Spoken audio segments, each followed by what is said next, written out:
시댁에서 오랫동안 가정부로 일한 아줌마가 갑자기 해고됐어요. 시어머니의 까다로운 성격을 묵묵히 받아내며 우리 집안 대소사를 도맡아 해오던 분이셨죠. 저는 가정부 아줌마의 아들이 희귀병에 걸려 큰 병원비가 필요하다는 이야기를 전해 듣고 아줌마를 찾아갔습니다.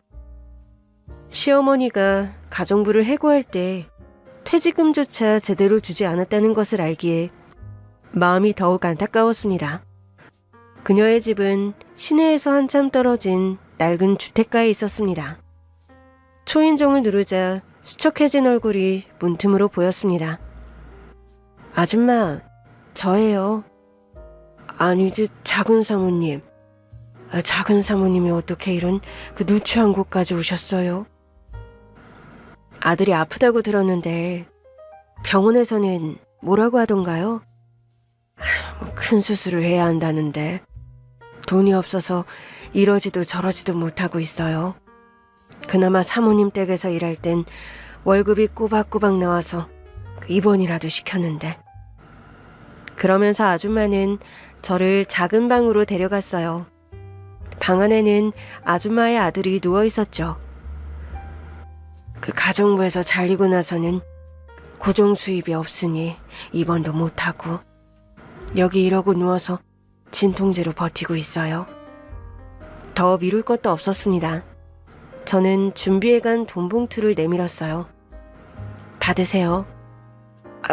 이게 뭔가요? 병원에서 알아보니 수술비와 치료비, 입원비까지 이것저것 해서 2천만 원 정도 든다고 하더라고요. 퇴직금이라고 생각하고 받아서 아들 병원비로 쓰세요. 이제 이렇게 큰 돈을 왜 작은 사모님께서. 그동안 시댁에서 고생하신 것도 있고 감사한 것도 있고 해서요. 저 처음 시집 왔을 때도 아줌마가 많이 도와주셨잖아요. 제가 결혼 생활 유지할 수 있었던 게 다 아줌마 덕이니까. 아줌마도 이제 제 덕 좀 보세요. 그래도 어떻게 이렇게 큰 돈을. 부담 갖지 마시고요. 아들 살리는 일에 도움이 되고 싶어서 그러니 제발 받아주세요. 저는 아줌마의 손에 2천만 원이 든 두툼한 봉투를 쥐어드렸습니다. 아줌마의 눈에는 뜨거운 눈물이 그렁그렁 맺혔죠. 작은 사모님, 정말 감사합니다. 제가 이 은혜를 어떻게 다 갚아야 할지 모르겠어요. 죽기 전에 어떻게든 이 돈은 꼭 갚을게요. 퇴직금이라고 했잖아요. 갚으실 필요 없으니까 부담 갖지 마세요. 아줌마 아들이 건강해지는 게 저에게는 가장 큰 보답이에요. 그래도 어떻게든 보답을 해야 할 텐데. 잠시만요, 작은 사모님. 가정부 아줌마는 안방으로 들어가 서랍에서 이상한 쪽지 하나를 꺼냈습니다. 그리곤 쪽지를 제 손에 쥐어주었죠. 아줌마의 눈빛에선 알 수 없는 비장함까지 느껴졌습니다.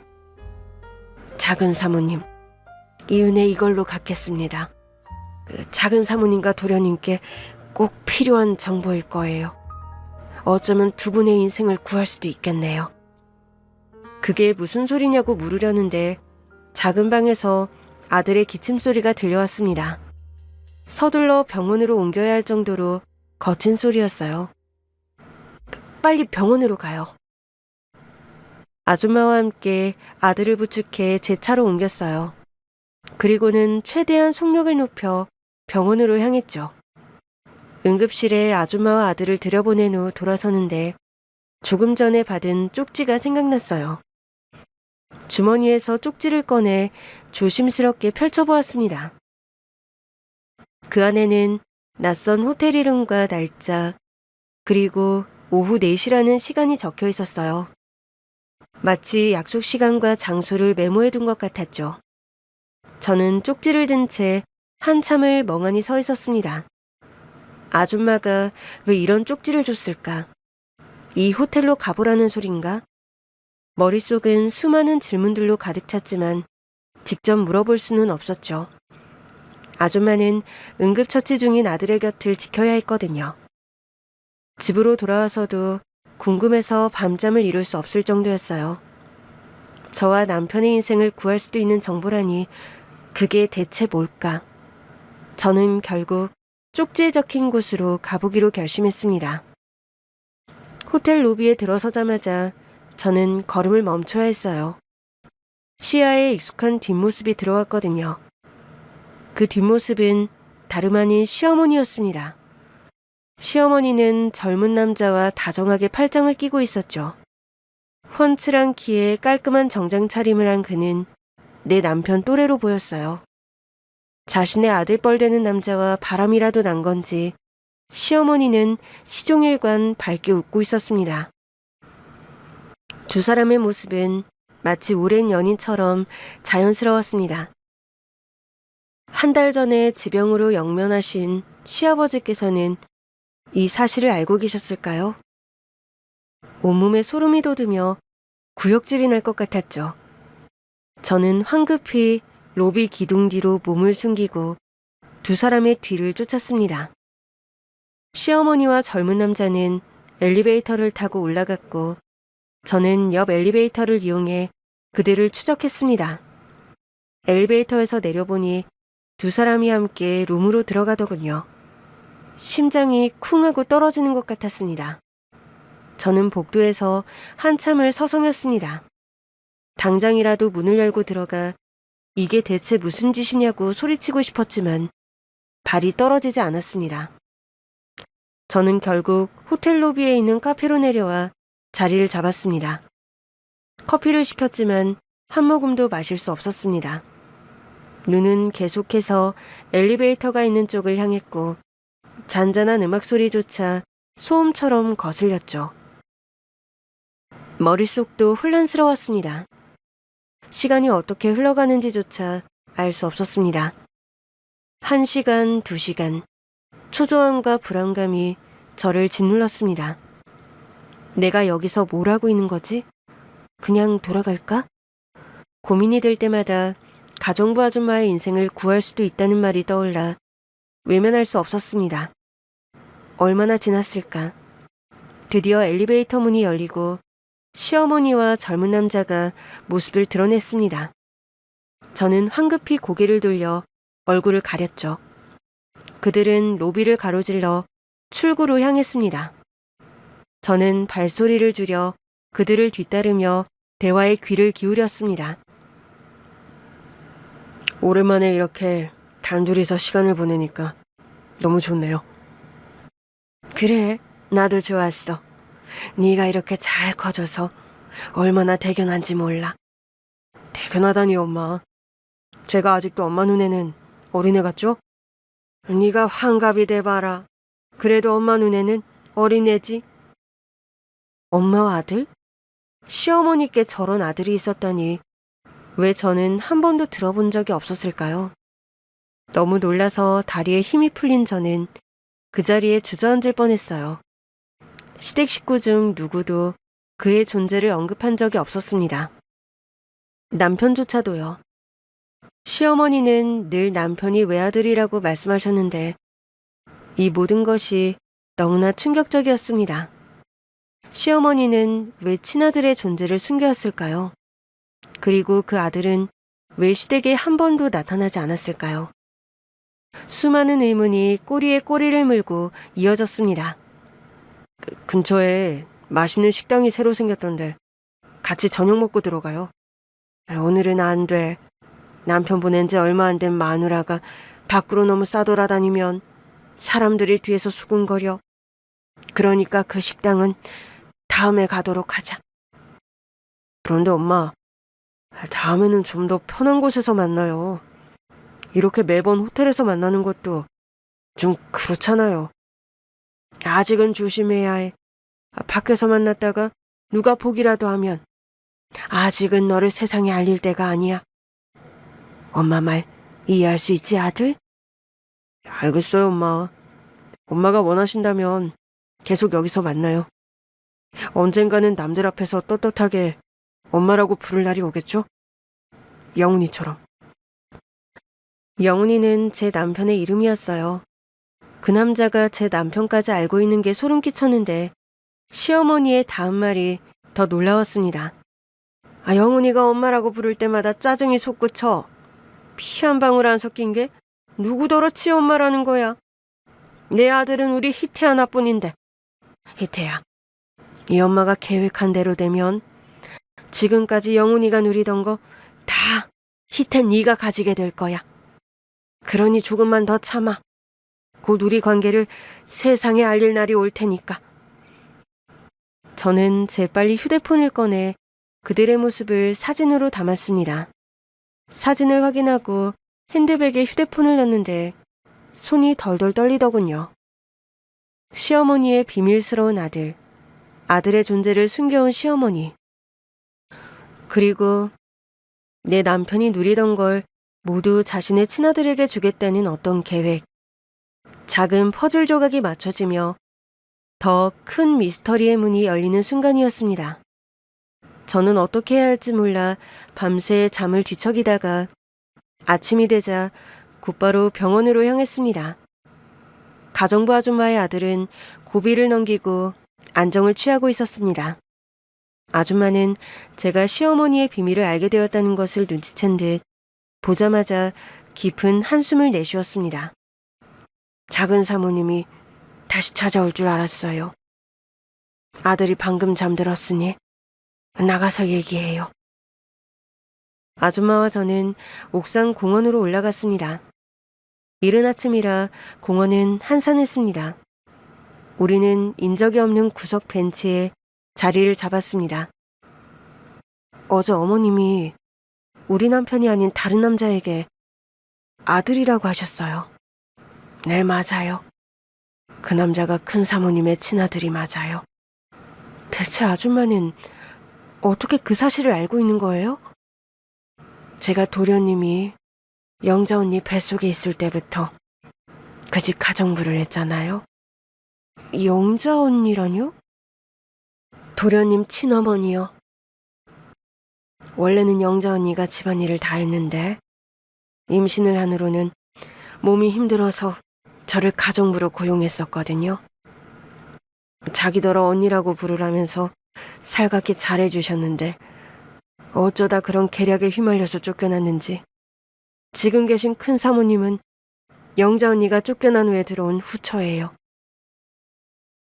그럴 리가. 그이는 지금까지 한 번도 그런 얘기를 한 적이 없어요. 몰랐으니까요. 도련님은 큰 사모님이 계모라는 걸 몰라요. 도련님이 2살일 때 아버지가 계모와 재혼을 했으니 기억을 할 리가 없죠. 그저 눈에 보이는 사람이 진짜 자기 엄마라고 알면서 살아왔을 거예요. 큰 사모님도 계모라는 티 안 나게 도련님을 다정하게 대해줬고요. 그럼 어머님이 어제 만난 그 남자는요? 그 남자가 친아들이라면서 왜 재혼할 때 안 데리고 온 거예요? 처녀라고 속였거든요. 아버님을 속였다고요? 네. 그래서 모두 그런 줄 알았는데 어느 날부터인가 큰 사모님이 가족들 몰래 외출을 하는 거예요. 외출할 때마다 도련님 장난감을 하나씩 훔쳐서 나가더니 나중에는 김밥이며 잡채며 자기 손으로 음식을 만들어서 가더라고요. 요리는커녕 생전 주방에도 안 드나들던 사람이 제 손으로 음식을 만들어 가니 이상하다 싶었죠. 게다가 그런 날이면 어찌나 표정이 밝은지 그 집안이 다 환해질 정도였어요. 그러다가 통화하는 걸 엿듣게 되면서 알게 됐어요. 도련님 방에서 훔쳐나간 장난감과 손수 만든 김밥, 잡채, 그 모든 게 친아들을 위한 거였다는 걸요. 그런데 왜 아버님께 알리지 않으신 거예요? 아내 코가 석자였으니까요. 통화하는 걸 엿두게 된 날 제가 아들을 임신한 사실을 알게 됐어요. 작은 사모님도 잘 아시겠지만 그 임신한 가정부를 계속 고용하는 집은 없어요. 그런데 여기서 잘리면 저는 이제 갈 곳이 없고 그래서 큰 사모님의 비밀을 이용하기로 마음먹었어요. 이용하다뇨? 큰 사모님께 나를 해고하면 친아들이 있다는 사실을 알리겠다고 말했어요. 저는 너무 놀라서 대꾸를 할 수가 없었습니다. 아줌마의 순진한 얼굴로 그런 행동을 할 수 있었다는 게 놀라웠죠. 그러니 날 해고하지 못하는 게 당연하지. 그랬던 사람이 어르신 돌아가시고 나니까 나를 냉큼 자르는 게 꼭 무슨 일을 벌일 것만 같아서 큰 사모님 휴대폰에 도청 앱을 깔았어요. 그리고는 전화 통화를 도청하면서 친아들과 호텔에서 몰래 만나는 걸 알게 된 거예요. 어머님 휴대폰을 도청까지 했다고요? 그건 불법이에요. 대체 왜 그런 짓을 한 거예요, 아줌마? 사실 돈을 뜯어낼 심산이었어요. 아들 병원비가 2천만 원이나 든다는데 나는 퇴직금도 없이 직업을 잃었고 우리 집구석에선 더 이상 돈 넣을 구멍도 없고 그래서 그 나쁜 마음을 품었었는데 작은 사모님이 찾아와서 병원비를 주시니 몸둘 바를 모르겠더라고요. 죄송해요.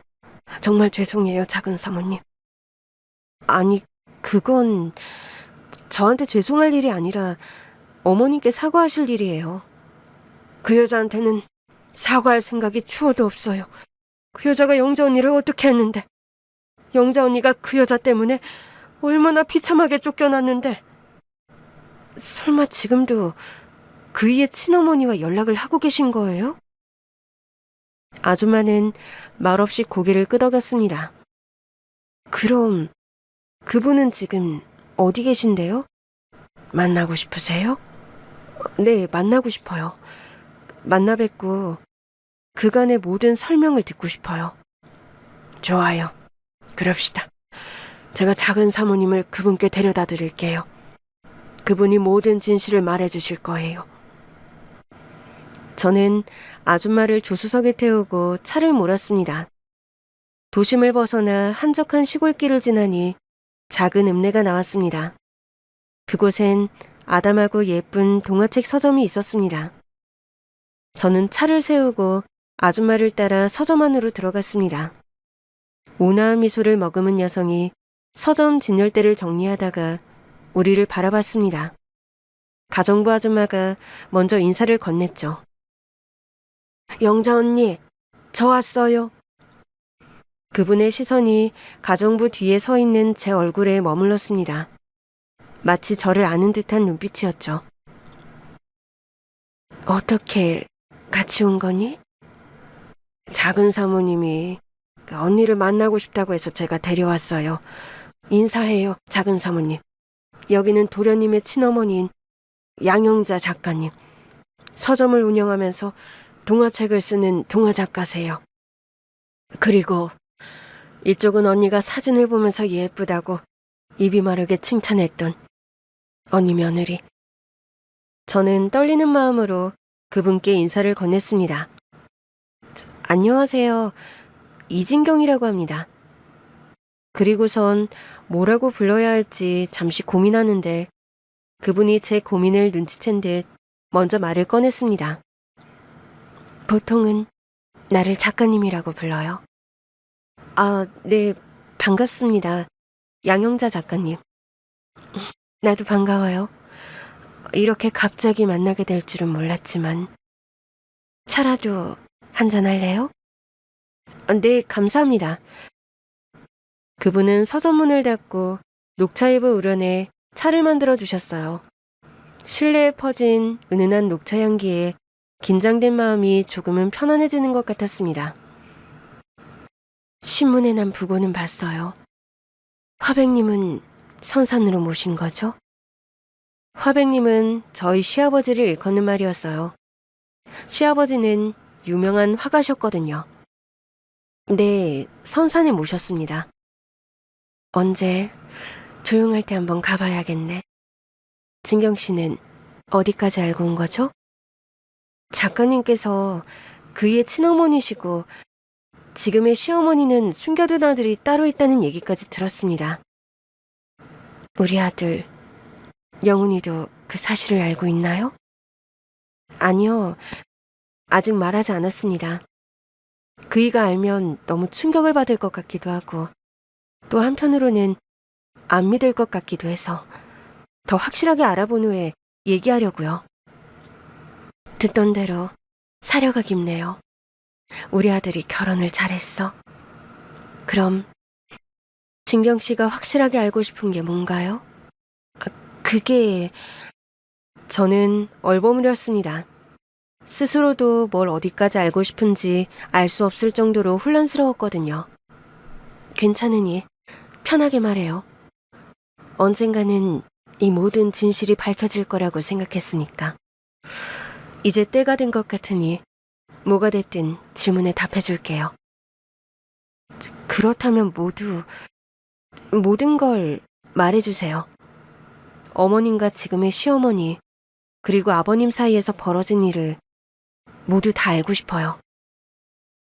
그분이 차분한 목소리로 과거의 이야기를 시작했습니다. 지금도 그렇지만 당시에도 제 남편은 유명한 화가였어요.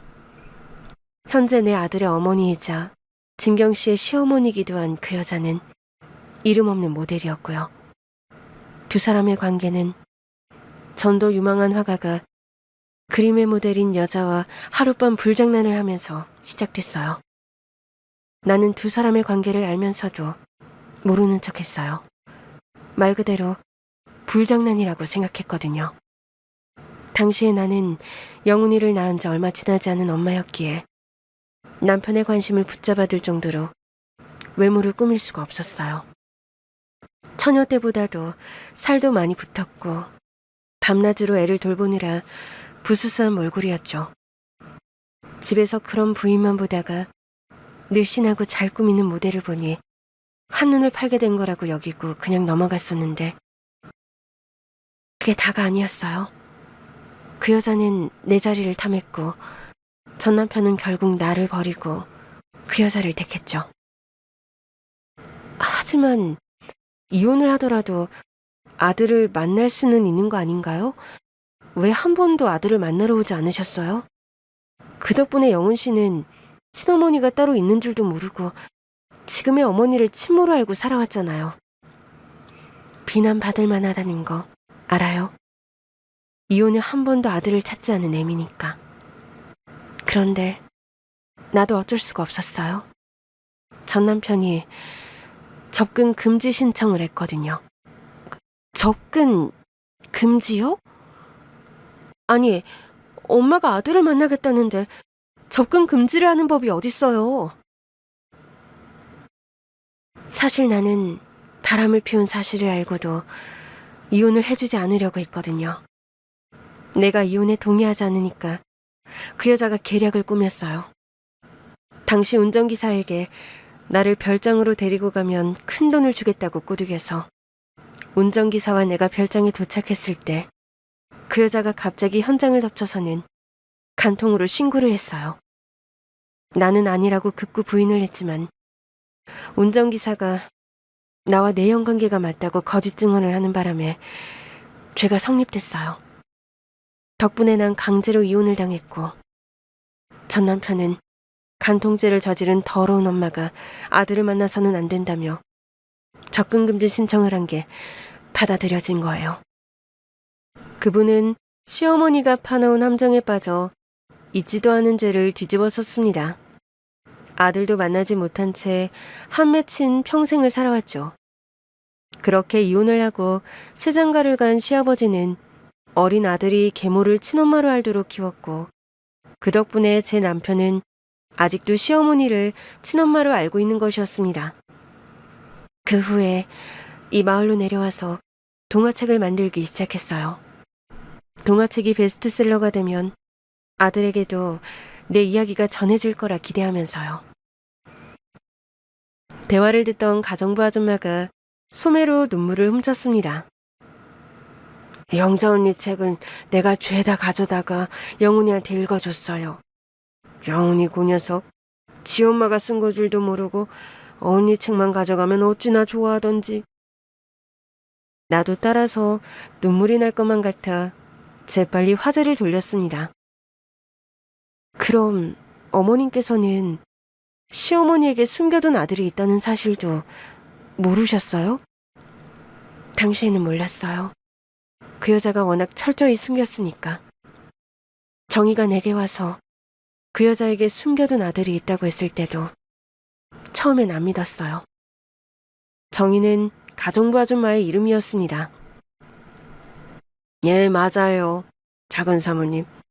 영자 언니한테 처음 얘기했을 때 아무리 사람이 미워도 그런 몹쓸 얘기를 지어내면 안 된다고 되레 나를 혼냈다니까요. 정말 믿기 힘든 이야기였거든요. 내가 사실을 폭로하겠다고 그 여자를 윽박지른 후에야 믿더라고요. 그땐 사실 그 여자가 좀 처량해 보이기도 했어요.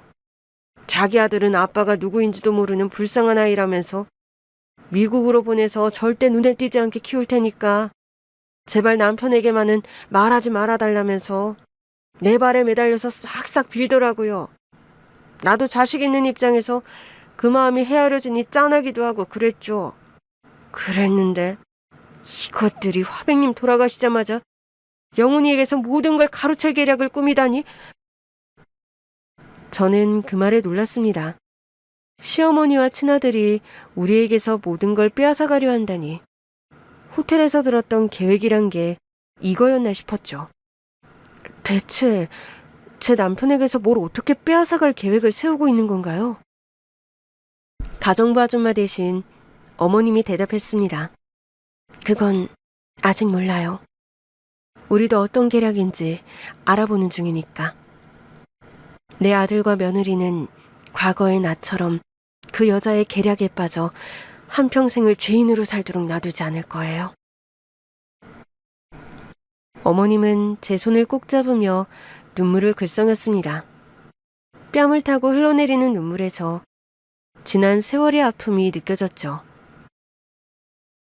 그분이 부른 며느리란 말 한마디에 깊은 애정을 느낀 저는 이 모든 진실을 밝혀야 할 책임감을 느꼈습니다.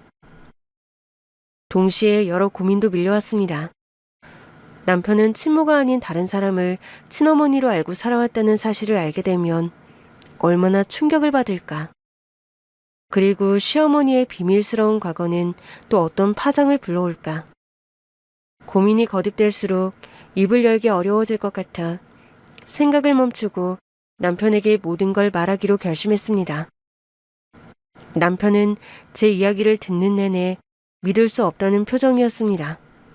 그의 얼굴에는 혼란과 분노, 그리고 깊은 배신감이 뒤섞여 있었습니다.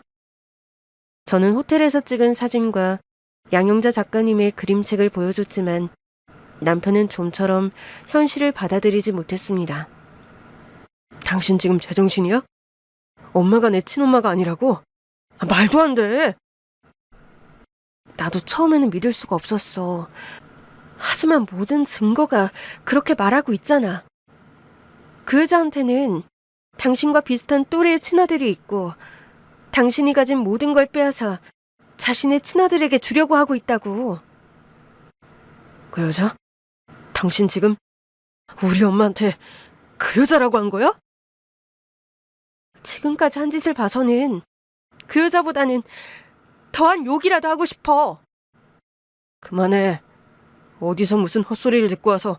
헛소리 아니라니까. 정 못 믿겠으면 유전자 검사를 해보면 되잖아. 내가 왜 유전자 검사를 해? 내가 분명히 호텔에서 그 남자가 어머님한테 엄마라고 부르는 걸 들었고 어머님도 그 남자한테 우리 아들이라고 했다니까. 게다가 가정부 아줌마 따라서 당신 친어머니까지 만나고 왔는데도 당신이 날 못 믿겠다니. 당연히 유전자 검사라도 해봐야지. 안 하면 그 인간들이 당신에게서 모든 걸 빼앗아갈 궁리를 하고 있는데 넋놓고 당하고만 있으란 말이야? 제가 워낙 강하게 주장하자 남편이 한 발 물러서더군요. 유전자 검사를 하겠다면서 말이죠. 그런데 그 남자 머리카락은 어떻게 구할 거야? 그러고 보니 그게 문제였습니다. 시어머니와 동화작가이신 어머님, 그리고 남편의 머리카락이야 쉽게 구할 수 있지만 그 남자의 머리카락을 구할 도리가 없었습니다. 호텔에 숨어 있다가 남자가 나타났을 때 달려가서 머리카락을 뽑을 수도 없는 노릇이었죠. 휴대폰에 찍힌 사진을 확대해서 들여다보던 남편이 물었습니다. 이 남자 이름이 뭐라고? 문희태라고 하던데 왜 아는 얼굴이야? 옆모습이라 긴가민가 하긴 한데 잠깐만. 그리고선 남편은 자신의 휴대폰으로 사진을 한 장 보여줬어요. 남편이 이사장으로 있는 문화재단 경영진들의 사진이었죠. 남편은 경영진 중 한 명의 얼굴을 확대해서 보여줬습니다. 혹시 자기가 봤다던 사람이 이 사람이야? 나는 휴대폰을 받아서 얼굴을 자세히 들여다봤어요. 맞아. 이 사람이 바로 친아들이야. 당신이 이 사람을 어떻게 알아? 얼마 전에 우리 재단의 동업자로 새로 합류한 국제 변호사야. MBA에서 만나서 지금까지 줄곧 친하게 지내왔는데 정말 이 사람이 그 문희태가 맞아? 맞다니까. 내가 호텔에서 봤던 그 얼굴이랑 똑같아. 이 사람이 친아들 문희태가 확실해. 못 믿겠으면 유전자 검사 해보면 되잖아. 왜 자꾸 같은 말을 반복하게 해. 사람 답답하게. 그래, 알았어. 내가 이 남자 머리카락을 구해올 테니까 다른 건 당신이 알아서 진행해줘. 그렇게 우리는 유전자 검사를 진행했습니다. 며칠 후 검사 결과가 나오자 남편은 충격으로 말을 잇지 못했습니다. 결과는 제가 말한 모든 것을 증명하고 있었습니다. 검사 결과지에는 남편과 시어머니 사이에 혈연 관계가 없다고 명시되어 있었습니다. 그리고 문희태와 시어머니가 모자 관계라는 사실이 선명하게 찍혀 있었습니다. 남편은 결과지를 든 채 멍하니 서 있었습니다. 엄마가 내 친엄마가 아니라고? 희태가, 문희태 변호사가 정말 엄마 아들이라고? 여보. 저는 남편의 떨리는 손을 잡아주었습니다. 내가 평생을 믿고 살아온 엄마가 내 친엄마가 아니었다니. 그럼 희태는 태까지 나를 속이고 엄마와 함께 나를 기만했던 거야? 문희태는 시어머니의 지시를 받아 당신에게 접근한 것 같아. 아마도 문화재단의 경영권을 빼앗기 위한 계략을 꾸미는 게 아닐까 싶은데. 경영권? 내가 그렇게 믿었던 희태가 나를 이용했다는 거야? 여보, 그리고 여기 또 다른 결과지가 있어. 당신과 양영자 작가님이 모자 관계라는 결과야. 남편은 결과지를 내미는 제 손을 강하게 쳐냈습니다. 저리 치워. 친엄마는 개뿔. 나를 버리고 간 여자한테 내가 왜 관심을 가져야 하는데? 버린 게 아니라니까, 여보. 양영자 작가님은 아들을 되찾기 위해 평생을 노력했어. 거짓말. 그 여자가 아들을 되찾기 위해 노력했다면 어떻게 지금껏 한 번도 나를 찾아오지 않은 거야? 앞뒤가 안 맞잖아. 작가님은 가정부 아줌마를 통해서 당신 소식을 계속 듣고 있었어. 허튼 소리. 엄마는 한 명이면 충분해.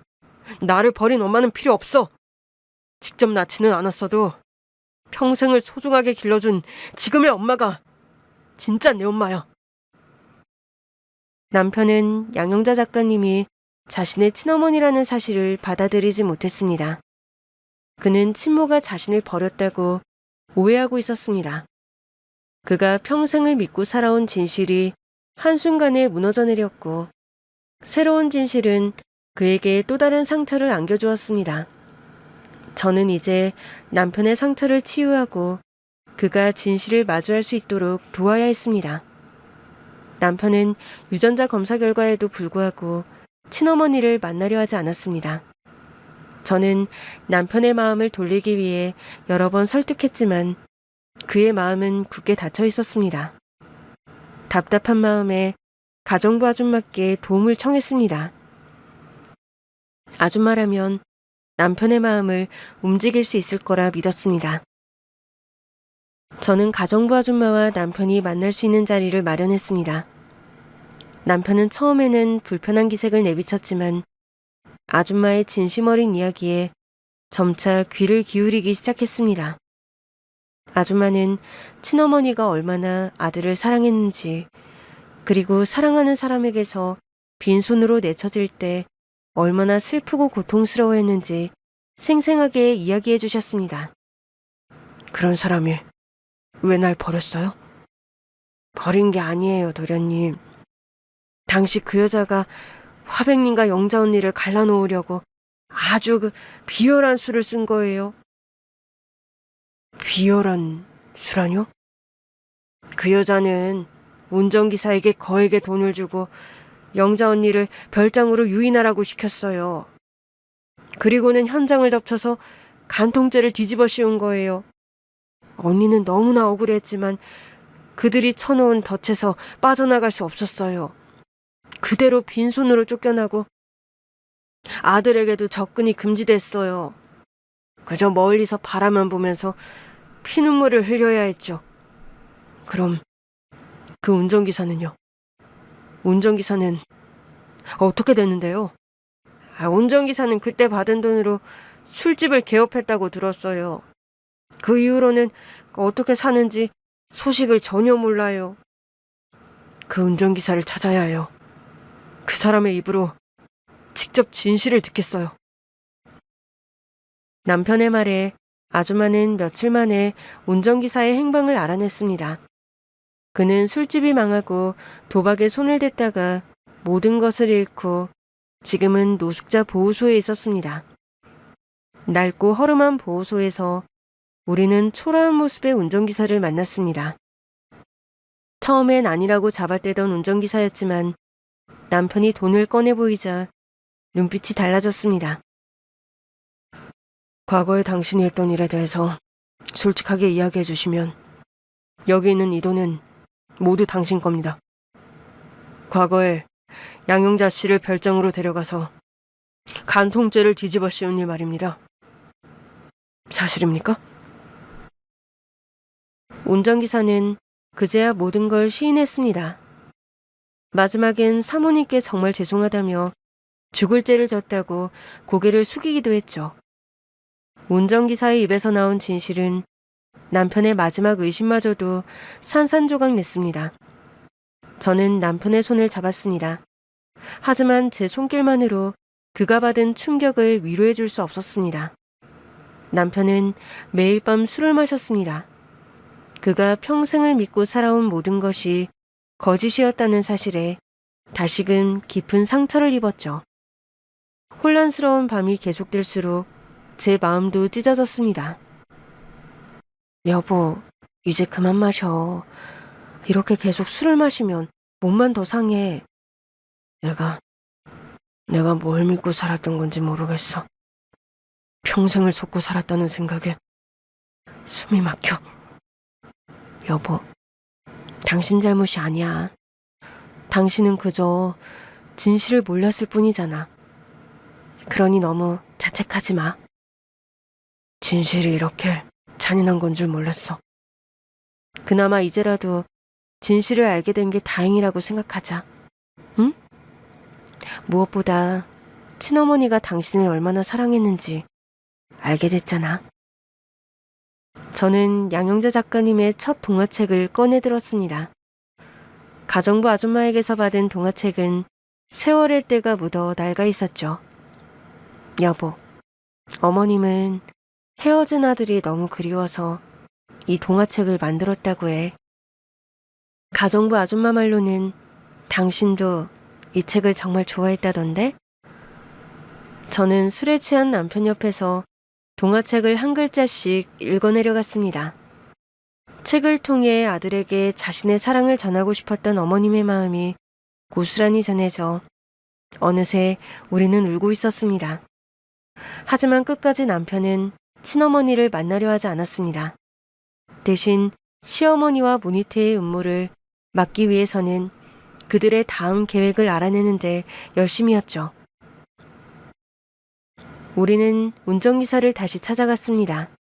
그는 지난번에 우리가 준 돈으로 작은 방을 얻어 지내고 있었습니다. 남편은 그에게 시어머니를 미행하다가 친아들을 만나면 연락을 해달라고 했습니다. 운전기사는 우리가 내미는 돈 봉투를 보고는 흔쾌히 의뢰를 수락했습니다.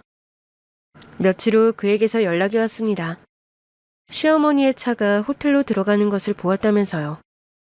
남편이 중요한 회의에 들어가는 바람에 저는 혼자서 호텔로 향했습니다. 로비에서 망을 본 지 얼마 지나지 않아 엘리베이터 문이 열리고 시어머니와 문희태가 모습을 드러냈습니다. 저는 우연히 마주친 것처럼 연기를 시작했습니다. 어머, 어머니, 여기서 뵙네요. 근데 이분은 누구세요? 시어머니는 당황한 기색이 역력했습니다. 저는 더욱 그녀를 자극했어요. 어머니, 혹시 남자친구라도 생기신 거예요? 에휴, 아버님 떠나보내신 지 얼마 되지도 않았는데. 얘가 지금 무슨 말을 하는 거니? 난 남자친구라니, 말도 안 되는 소리. 그럼 왜 이렇게 젊은 여자분과 호텔을 드나드시는 거예요? 아가, 너도 참, 도대체 무슨 상상을 하는 거야? 여기 이분은 문화재단에 새로 오신 국제변호사셔. 아, 그러세요? 저는 그 남자와 통성명을 하며 의례적인 인사를 나누었습니다. 그런데 어머님께서 문화재단 소속 변호사랑 여기서 뭘 하신 건데요? 우리가 사실은 얼마 후에 있을 갤러리 특별전에서 영훈이를 위한 서프라이즈를 준비하고 있단다. 그 일을 위한 서프라이즈요? 어떤 서프라이즈인데요? 서프라이즈를 어떻게 미리 알려주니? 미리 알면 서프라이즈가 아니지 않니? 시어머니는 능청스럽게 웃으며 남편을 위한 선물로 서프라이즈 준비를 하고 있다고 했습니다. 문희태 역시 그녀의 말에 동조하며 능숙하게 거짓말을 이어나갔습니다. 남편이 미리 알면 안 되니 꼭 비밀을 지켜달라면서요. 대화를 하는 도중에 엘리베이터 문이 열리더니 회색 정장을 입은 남자가 시어머니께로 다가와 인사를 하고 나갔습니다. 저분은 누구세요? 그냥 아는 사람이야. 어머, 시간이 벌써 이렇게 됐네. 나는 바로 가볼 데가 있어서 먼저 갈게. 시어머니가 급히 자리를 뜨고 문희태도 서둘러 호텔을 나섰습니다. 저는 밖에서 기다리는 운전기사에게 전화를 걸어 회색 정장을 입은 남자를 따라가 보라고 지시를 했습니다. 그리고 체크아웃도 하지 않고 허겁지겁 달아난 시어머니를 대신해 프론트 데스크로 갔습니다. 저기요, 305실 체크아웃 좀 하려고 하는데요. 305실이요? 고객님, 305실은 장기 예약이 되어 있는 객실인데요. 잠시 놀랐지만 이내 침착을 되찾고 시어머니의 심부름을 왔다며 카드키를 받아들었습니다. 장기 예약 객실이라니 시어머니가 이 방에서 무슨 일을 꾸미고 있는 거지? 불안한 마음을 안고 305호실로 올라갔습니다. 문을 열고 들어선 순간 제 눈에 들어온 것은 방 한가운데 놓여있는 그림이었습니다. 그것은 바로 시아버지의 유작이었습니다. 이 그림이 왜 여기 있는 거지? 그림 앞으로 다가가 자세히 살펴보는데 휴대폰으로 메시지가 들어왔습니다. 운전기사가 회색 정장의 남자에 대한 정보를 보내왔습니다. 그는 인사동에서 고미술품을 중개하는 중개인으로 뒤로는 암시장의 미술품을 내다 팔고 있었습니다. 암시장 미술품 중개인, 시아버지의 유작. 이 모든 것이 하나의 퍼즐처럼 맞춰지는 순간이었습니다. 저는 망설일 틈도 없이 중개인을 찾아 인사동으로 향했습니다. 안녕하세요. 저는 박영광 화백님의 며느리 되는 사람인데요. 저희 아버님 유작 관련해서 문의드릴 게 있어서요. 중개인의 표정이 순식간에 굳었습니다. 박영광 화백의 유작이라니 나는 그런 거 몰라요. 그럼 문희숙 여사님도 모르세요? 저희 시어머니 되시는데. 문희숙? 처음 듣는 이름인데. 저는 고개를 갸우뚱하는 중개인에게 휴대폰 사진을 보여줬습니다. 모르는 분이라뇨. 당신이 조금 전에 호텔에서 문희숙 여사와 인사를 했잖아요. 이 사진에 찍힌 사람이 당신 맞죠? 그리고 당신들 갤러리에 있어야 할 그림을 왜 호텔로 빼돌린 거예요? 도대체 무슨 작당모의를 하는 겁니까? 사실대로 말 안 하면 바로 경찰에 신고할 거예요? 중개인은 한숨을 내쉬며 나를 노려봤습니다. 가족이 그림을 팔겠다는데 며느리가 왜 나섭니까? 희한한 사람이네. 그림을 판다고요? 아버님의 유작을요? 그래요. 여기 아들이 사인까지 했잖아요. 중개인이 계약서를 내밀었습니다. 그 서류에는 남편의 이름으로 사인이 되어 있었죠. 제 남편이 직접 여기에 사인을 했을 리가 없어요. 아까 호텔에서 봤다면서요? 거기 사진에 찍힌 그 남자가 당신 남편 박용훈 씨 아닙니까? 중개인의 말을 듣는 순간 시어머니가 말한 서프라이즈가 떠올랐습니다. 그들은 갤러리 특별전에서 남편이 아버지의 유작을 개인적으로 빼돌려 암시장에 팔았다고 폭로할 계획이었던 것입니다. 남편을 파렴치한으로 만들고 그를 사회적으로 매장시키려는 치밀한 음모였습니다. 아마도 이 모든 것이 문화재단 경영권을 빼앗기 위한 그들의 잔인한 계략이었겠죠. 남편의 친어머니를 계략으로 몰아넣어 빈손으로 쫓아냈던 것처럼요. 저는 곧바로 남편에게 전화를 걸어 이 모든 사실을 알렸습니다. 남편은 충격에 말을 잇지 못했습니다. 평생을 어머니인 줄 알았던 여자와 동업자로 생각했던 사람이 자신을 나락으로 떨어뜨리려 했다는 사실에 그는 깊은 절망감을 느꼈습니다. 하지만 동시에 우리는 그들의 음모를 막아야 한다는 강한 의지를 다졌습니다. 반격이 시작됐습니다. 드디어 그날이 왔습니다. 영면하신 시아버지를 기리는 갤러리 특별전 개막식. 시어머니와 문희태가 남편을 나락으로 떨어뜨리려 꾸민 음모의 무대였습니다.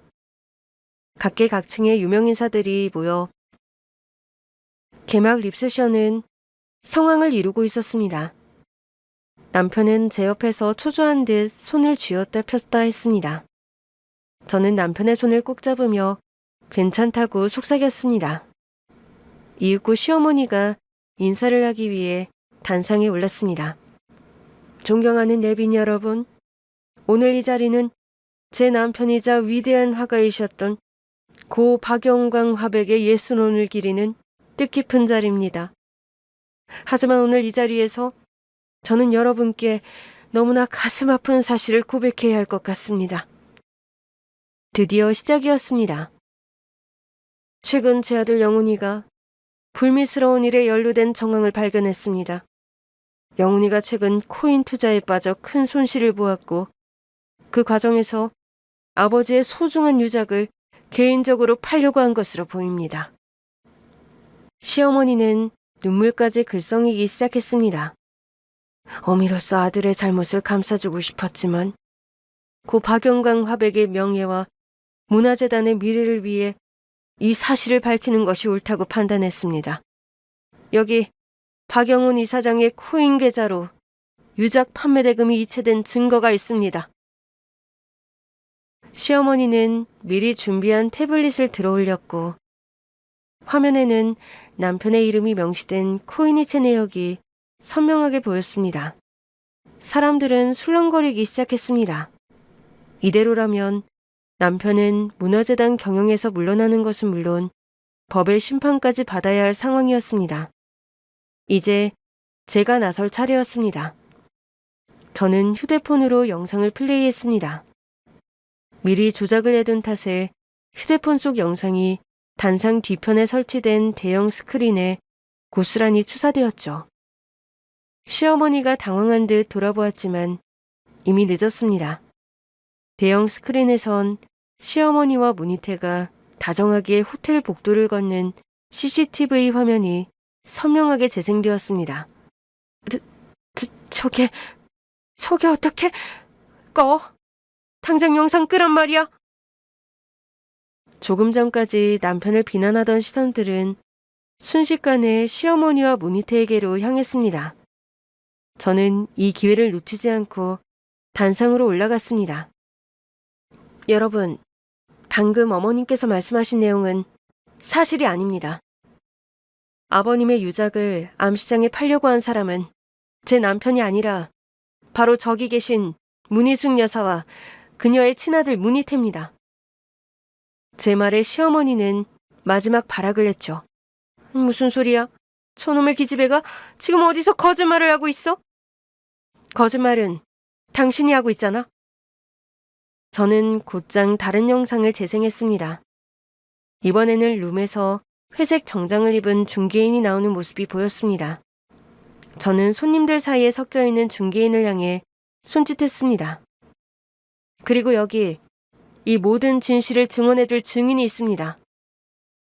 고 미술품 중개인 김영수 씨입니다. 중개인은 떨리는 발걸음으로 단상에 올랐습니다. 저는 그에게 질문했습니다. 중개인께서는 고 박영광 화백의 유작을 암시장에 팔아달라는 의뢰를 받으셨죠? 예, 그렇습니다.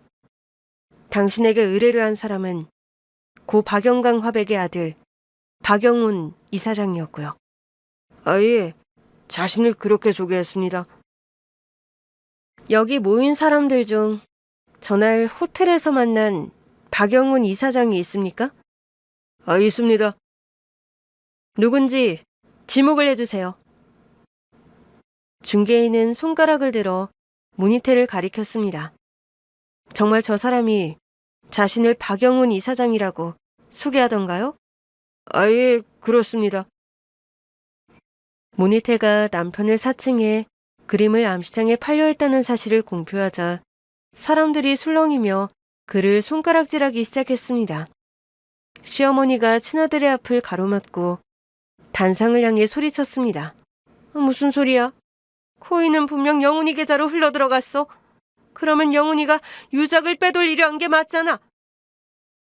시어머니의 행동은 제 예상을 빗나가지 않았습니다. 네, 어머님께서 그렇게 나오실 줄 알고 제가 서프라이즈를 준비했습니다. 서프라이즈? 김영수 씨, 고 박영광 회장의 유작을 사간 사람이 누구죠? 유작 구매인은 바로 여기 계신 박영훈 이사장님의 부인 이진경 사모님입니다. 제 이름이 호명되자 모두가 놀랐습니다. 저와 남편은 지금까지 수집한 모든 증거를 대형 스크린에 띄웠습니다. 시어머니가 재산을 빼돌리라는 과정, 그녀의 친아들이 남편에게 접근해 문화재단의 경영권을 가로채려 한 정황들을 담은 문서와 사진들이 차례로 공개되었습니다. 그들의 치밀하고 잔인한 음모가 낱낱이 드러나는 순간이었습니다. 저의 시어머니 문희숙과 문희태는 문화재단의 경영권을 가로채기 위해 제 남편을 코인 투자에 빠져 아버님의 유작을 팔아먹은 파렴치한으로 만들려고 했습니다. 그래서 제가 그 유작을 사들였습니다. 남편이 못된 음모에 빠지지 않도록요. 저는 여기서 한 가지 질문이 떠올랐습니다. 왜 하필이면 문희태 변호사와 함께 계략을 꾸몄을까? 라는 질문이요. 그리고 답을 얻었죠. 그건 문희숙과 문희태가 친모자 관계이기 때문입니다. 제 말이 끝나자마자 홀의 문이 열리고 한 여인이 당당한 발걸음으로 들어섰습니다. 바로 남편의 친어머니 양영자 작가님이었습니다. 그녀의 등장에 시어머니와 문희태는 경악하며 뒷걸음질 쳤습니다. 문희숙, 이제 모든 것을 밝힐 때가 되었군. 당신이 왜 여기에? 여러분, 나는 박영훈의 친어머니 양영자입니다. 여기는 문희숙은 내 남편과 불륜을 저질러 나를 쫓아내고 이 자리에 앉았습니다.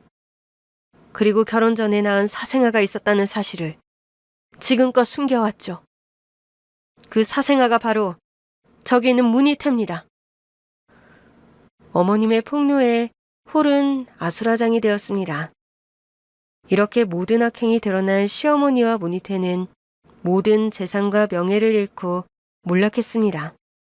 그들은 법의 심판을 받게 되었고 저는 가정부 아줌마를 저희 집에 고용했습니다. 그리고 남편은 친어머니와의 관계를 회복하려고 노력 중이에요.